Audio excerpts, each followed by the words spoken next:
Dans les crins de la Vézère, derrière les murs du château de Los, pousse ce soir une forêt magique, celle du songe d'une nuit d'été, un rêve éveillé, déjanté, auquel le public est d'emblée invité à participer.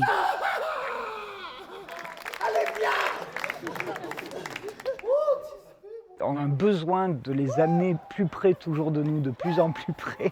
Et les gens demandent de plus en plus ça, de participer, d'être au plus proche des acteurs. Donc ça se fait d'une façon très naturelle et très spontanée en fait. Les mains sur les épaules, les mains sur les épaules. Le théâtre à portée de tous, le théâtre jouissif, comique, c'est ce que proposent les compagnons d'Ulysse.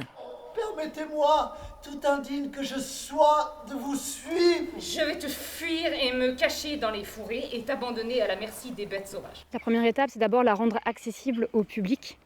Donc condenser cette longue et foisonnante pièce de Shakespeare.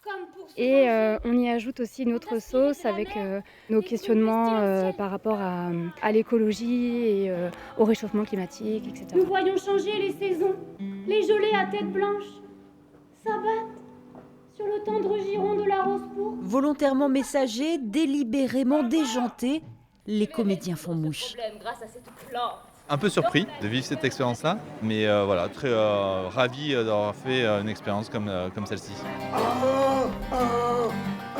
Ils sont tout fous, ils sont vraiment dans le délire et ouais, moi je le recommande. 3 représentations du songe d'une nuit d'été sont encore programmées dans le festival Rêve en Vézère.